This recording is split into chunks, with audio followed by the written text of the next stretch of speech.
Bonjour à toutes, bonjour à tous, salut, c'est Raphaël. Je vous fais la dernière vidéo de la série avec mes cheveux en vrac, puisque j'ai rendez-vous chez le coiffeur tout à l'heure.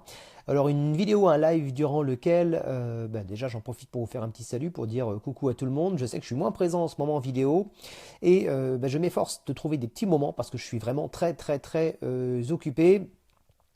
Pendant pas mal de mois, vous avez vu la face visible de l'iceberg, ce que je faisais au quotidien, les vidéos que je faisais, et en ce moment, vous ne voyez plus grand-chose puisque il y a la face cachée, c'est tout ce que je suis en train de préparer.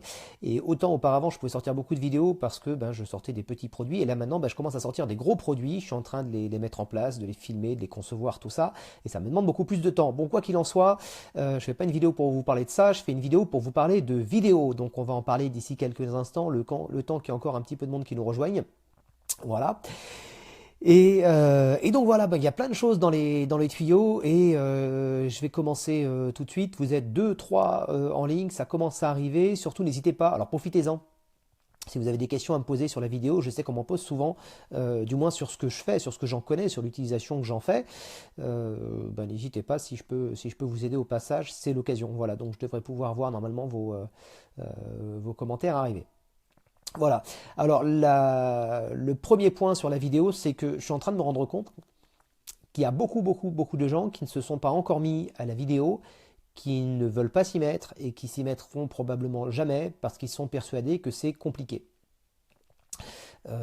Ça a été compliqué, comme beaucoup de choses qui ont été réservées, je ne veux pas dire à une élite, mais à des gens qui étaient formés à des hauts niveaux, qui avaient des hauts niveaux d'études, qui avaient fait des grosses formations. Je vous parle de formations présentielles pendant des jours et des jours, voire pendant des semaines ou des mois, et sur des logiciels extrêmement compliqués. Aujourd'hui, j'ai envie de vous dire que la plupart des domaines qui étaient réservés à des élites il y a 10 ans sont plus réservés aujourd'hui à ces élites. Aujourd'hui, tout le monde peut faire de la vidéo. Alors, faire de la vidéo, ça veut tout dire et ça veut rien dire. Bon. Dans la vidéo, il y a le fait de capter, le fait d'enregistrer, il y a le fait de monter, de faire des montages, il y a le fait de diffuser en réel, de capter, de monter en réel, il y a le fait de diffuser, il y a le fait de réussir à transmettre à différents endroits, sur différentes plateformes, sur des écrans, il y a plein de choses, c'est extrêmement vaste. Il y a toute la partie reportage aussi. Alors salut Damien et salut Pascal, voilà, content de vous retrouver tous les deux. Voilà, donc j'ai démarré une vidéo sur la vidéo, voilà. Donc parce qu'en fait j'ai constaté pas mal de choses, parce qu'en ce moment je suis en train de faire une formation qui est un petit peu ouverte à tous. Pour ceux qui sont abonnés au Club Elite Business, vous avez vu les premiers modules, c'est une toute petite partie parce qu'il y a le gros du gros qui arrive. Je bosse tous les jours sur cette formation depuis 3 semaines. C'est pas compliqué, c'est vraiment un gros truc. Donc ceux qui sont abonnés au Club Elite, vous avez déjà accès à ce qui a été publié sur cette vidéo, c'est créer un reportage vidéo de mariage. Je fais pas cette vidéo aujourd'hui là-dessus, je ne vais pas parler de ça pendant 1 heure. Donc, du fait de travailler là-dessus, je me suis renseigné. Je me suis renseigné sur le marché de la vidéo, je me suis renseigné sur toutes les études qu'on peut faire par rapport à la vidéo, par rapport à l'attention des gens, par rapport à plein de choses, à ce qui fait qu'une vidéo fonctionne, à ce qui fait qu'un montage vidéo fonctionne, à plein de trucs, à la lumière, à la stabilité d'une vidéo, à la capture, à la prise de son. J'ai appris plein de trucs. D'ailleurs, si vous m'écoutez là en ce moment en live, vous allez vous rendre compte que le son est meilleur que d'habitude. Voilà, parce que j'ai trouvé un super truc pour enregistrer avec un super son sur son téléphone portable. Voilà, donc ça je vous en parlerai aussi. Et le micro est juste là. Tadap, c'est un petit micro cravate qui se branche sur mon téléphone portable. C'est fabriqué par Rode. Ça coûte entre 60 et 70 euros. Et normalement, le son devrait être pas mal. D'ailleurs, je vous invite à me répondre en direct et à me dire ce que vous en pensez. Si le son est meilleur que d'habitude, ça me fera un premier retour. Parce que je l'ai essayé en enregistrement. Et j'ai pas eu l'occasion de l'essayer en live. Et c'est vrai qu'en live, les codecs, les compressions sont pas les mêmes. On n'est pas sur le même système. Et sur Facebook, ça doit être encore différent, parce que je pense qu'ils doivent avoir leur propre système. Voilà. Donc, première constatation, il y a 10 ans, il y a même pas, il y a encore 3 4 ans, la vidéo, c'était quand même assez réservé, parce que le matériel coûtait relativement super cher, et les logiciels étaient relativement très compliqués. Tout ce qui est stabilisation, ça coûtait aussi une blinde. Le son est nickel, bon super, merci Pascal. Les Steadicam, vous savez, enfin bon bref, tout était très cher en vidéo, et aujourd'hui on a la chance d'avoir des logiciels qui nous simplifient vachement la vie, des logiciels qui font du travail de pro. Alors je vais prendre par le début. Avant il fallait une grosse caméra pour faire de la vidéo. Ça c'est terminé parce qu'aujourd'hui même avec un téléphone portable vous avez un super capteur.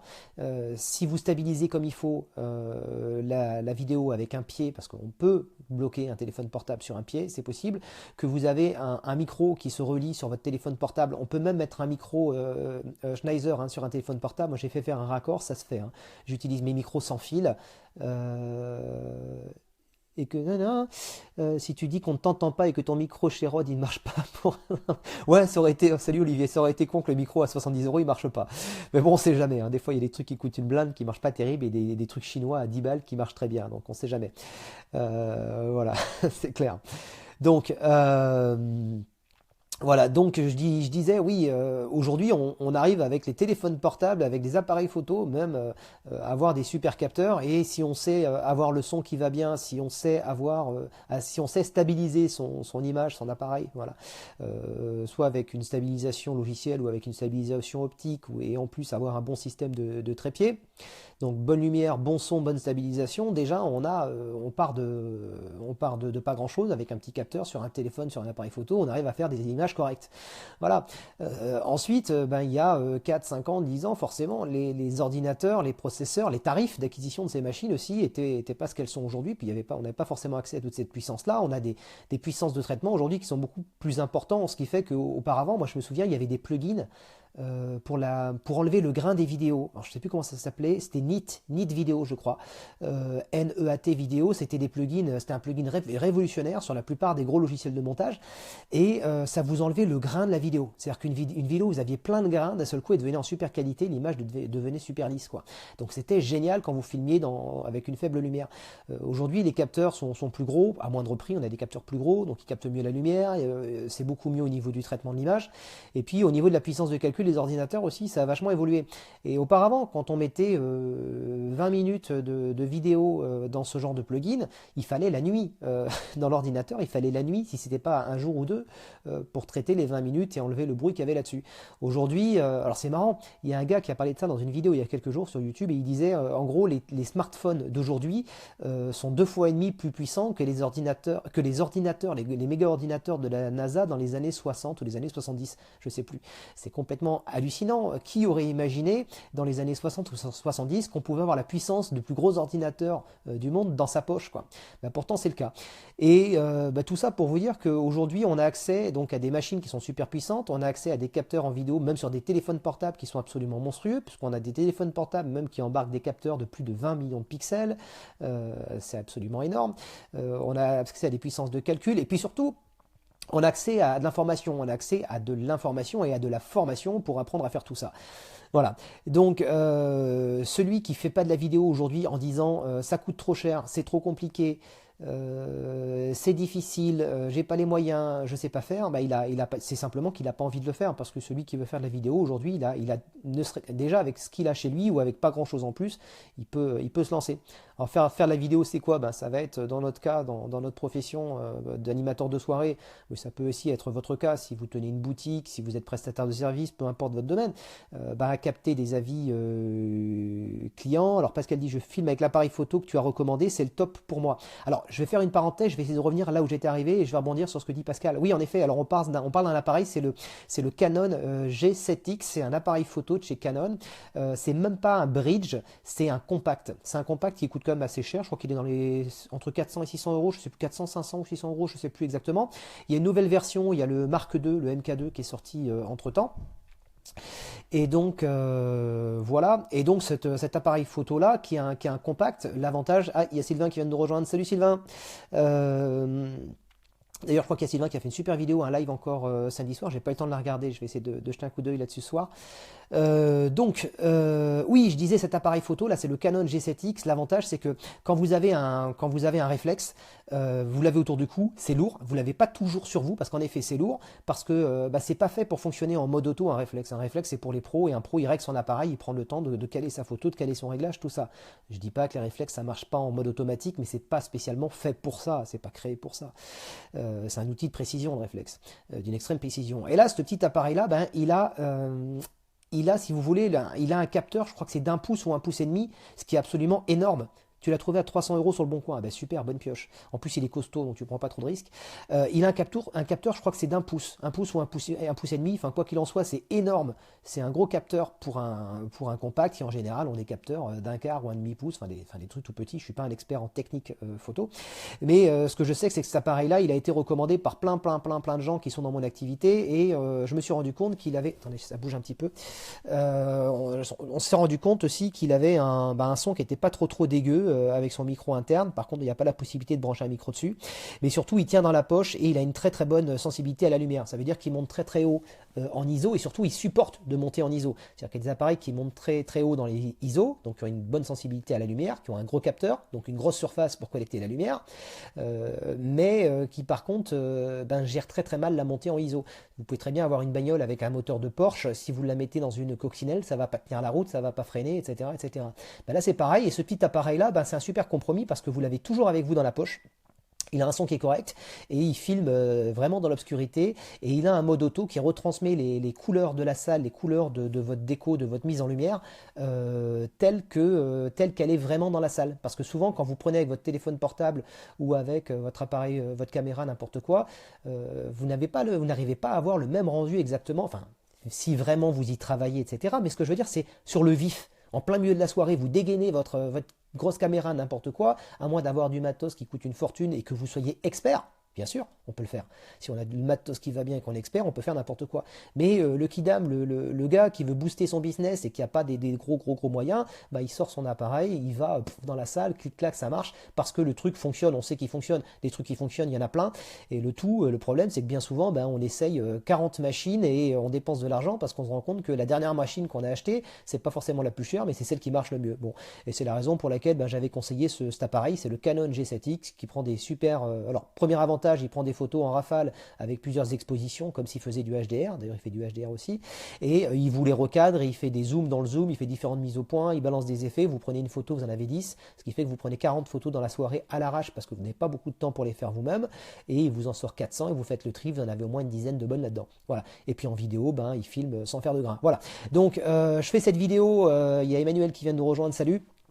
Pour parler un petit peu du fait que la vidéo, ça se démocratise, ça devient accessible à tout le monde parce que aujourd'hui les appareils photo, les caméras, les téléphones portables embarquent pour pas très cher des beaux capteurs, qu'on a des puissances de calcul qui s'améliorent, donc au niveau traitement de l'image c'est beaucoup mieux, et puis pareil au niveau des ordis ça devient accessible aussi, et qu'avec un minimum de formation, on arrive à faire des trucs sympas, même avec du matos de base, puisqu'aujourd'hui n'importe quel téléphone embarque un capteur de bonne qualité.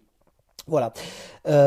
Et donc, ce serait dommage de se dire, parce que c'est là-dessus, c'est le thème de cette vidéo, il y a beaucoup de gens qui estiment que la vidéo c'est compliqué, que le matos vidéo ça coûte cher, alors qu'en fait c'est pas le cas. Et bien souvent vous avez le matériel, vous avez ce qu'il faut pour filmer, vous avez ce qu'il faut pour stabiliser, vous avez la plupart des connaissances, il vous manque juste des fois pas grand-chose. Et puis surtout, je veux dire des retours d'expérience des copains et puis une méthode. Voilà. Alors je m'étais arrêté sur le commentaire de Pascal. Ça y est, j'ai encore fait 1 heure là-dessus. Donc la vidéo, pourquoi faire selon les professions, en fait, peu importe votre profession, je vais dire dans notre profession d'animateur de soirée, c'est simple, c'est capter les avis des clients, mais ça c'est valable peu importe la profession que vous avez. Filmer les avis de vos clients, on sait aujourd'hui que c'est hyper important et les publier. Ça fait moi à peu près 7 ans. 7 ans que je publie des avis en vidéo sur le web. J'étais pas le premier, je crois que j'étais dans mon secteur, dans notre secteur, je crois que j'étais le deuxième. C'est une boîte de Paris qui le faisait auparavant. Et là, j'ai mon live qui a coupé. Non, c'est bon, ok. Est-ce que vous m'entendez toujours? Parce que j'étais en... Ouais, ok. Et donc, je disais, oui, on peut s'en servir de la vidéo pour capter des avis de clients, pour retransmettre l'ambiance en direct, surtout que maintenant on peut faire des lives, pour collecter des belles images à l'arrache avec notre téléphone portable. On peut s'en servir aussi pour vendre des animations, des reportages vidéo, etc. On peut s'en servir pour énormément de choses. On s'en sert pour tellement de choses. Alors surtout, il y a un truc qui est super intéressant, c'est qu'il y a un rapport, il y a un ratio, il y a un rendement entre l'investissement et ce que ça peut rapporter qui est super important. Par exemple, aujourd'hui vous achetez, ouais ça fonctionne nickel, ok. Aujourd'hui vous achetez des nouvelles lyres, vous achetez un nouveau contrôleur, etc. D'ici à l'amortir, il va se passer quelques temps. Aujourd'hui vous faites avec le matériel que vous avez en vidéo, ou vous achetez un petit peu de matériel, c'est vite amorti, c'est très très vite amorti. Alors qu'il y a 10 ans, ou même il y a encore 4-5 ans, quand on se mettait à la vidéo, pour amortir une installation vidéo, fallait se lever tôt parce que ça coûtait une blinde. Aujourd'hui tout le monde peut faire de la vidéo, je vais pas dire en pro, parce que forcément, si le matos se démocratise, etc., forcément, ben, il y a du nouveau matériel qui sort, encore plus cher, il y a des techniques qui viennent de plus en plus pointues, et les vrais pros, ceux dont c'est le boulot à plein temps, les manias de la vidéo, ben, vont toujours continuer à faire monter le niveau de plus en plus haut. Mais vous, ça vous empêche pas de, même si vous avez quelques trains de retard, parce qu'on n'est pas des pros de la vidéo, il n'empêche qu'on peut réussir à avoir un résultat de qualité pro. Quand je dis un résultat de qualité pro, c'est avoir une vidéo qui soit filmée en numérique, avec un éclairage qui soit suffisant et pas à l'arrache comme je le fais parce que si je reprends les vidéos, c'est que j'ai décidé de les reprendre à l'arrache parce que je me rends bien compte que j'ai pas le temps de faire une vidéo par jour en faisant les choses vraiment à fond et que fait est mieux que parfait. Donc pour l'instant, je reste sur ce format-là. Et parce que j'ai redirigé aussi mon flux de travail sur des gros projets, sur des trop gros projets qui étaient en stand-by parce que je pouvais pas avancer partout et je me suis reciblé sur mes projets initiaux, donc je bosse à fond là-dessus. C'est la raison pour laquelle je fais moins de vidéos aujourd'hui. Bon, et donc je disais, bah, la vidéo c'est un truc qu'on peut rentabiliser assez rapidement aujourd'hui. On peut mettre des écrans dans la salle, on peut transmettre facilement assez loin à moindre prix. On peut faire du montage vidéo avec des bécanes qui tiennent la route pour beaucoup moins cher, même avec des téléphones portables ou des tablettes, on arrive à faire des montages en HD, voire même en 4K. Voilà. Donc moi je vous encourage aujourd'hui, si vous êtes parmi ceux qui hésitent encore à passer à la vidéo, c'est-à-dire à filmer, à proposer des formations, des reportages filmés, à capter les avis de vos clients, à retransmettre des vidéos en live de vos soirées, je vais sortir toute une série de formations là-dessus. C'est-à-dire reportage vidéo mariage. J'ai commencé à sortir une formation là-dessus qui n'est pas terminée. Il y a déjà à peu près 3 heures de contenu, il y a encore bien 3-4 heures qui arrivent là-dessus. Je bosse sur cette formation tous les jours. Une formation également sur la captation, le montage, la rediffusion en live et dans la salle et multiplateforme, multiréseau de vos vidéos façon régie mobile. Ça coûte une fortune et j'ai trouvé une solution avec plusieurs logiciels que je fais fonctionner entre eux et quelques astuces et quelques bidouilles pour que ça puisse se faire pour même pas une centaine d'euros, quoi. Voilà, et la version de base ça va vous coûter 5 dollars, quoi, de vous équiper. Je vais faire plein de formations là-dessus et une formation aussi sur l'idée de jouer la vidéo en live comme vous jouez la musique. Donc jouer des effets vidéo avec un contrôleur en mode VJing. Il y a beaucoup de gens qui le font déjà très très bien. En France, on a quelques experts d'ailleurs en France là-dessus. Et donc je vais essayer ma prétention c'est pas de faire une formation de référence, c'est simplement vous dire bah, écoutez, vous aussi vous pouvez y arriver à faire quelque chose de correct avec un minimum d'outils. Voici les bases au moins pour démarrer. Voilà, donc bah écoutez, je vous souhaite une bonne journée à toutes et à tous. Merci d'avoir suivi cette vidéo. Je vous dis à très bientôt et bah, je vous dis à demain pour une autre vidéo. Vous l'avez compris, en ce moment je suis à bloc sur la vidéo, donc vous allez en entendre parler et je vais continuer à vous donner pas mal d'astuces. Je vous invite à regarder également les 2 dernières vidéos que j'ai postées sur YouTube où je vous parle justement de vidéos, de caméras d'occasion, de transmission vidéo longue distance à moindre frais, de pas mal de choses comme ça. Je vous parle d'Archaos que beaucoup d'entre vous connaissent. Voilà, je vous dis à très bientôt, salut, ciao, c'était Raphaël.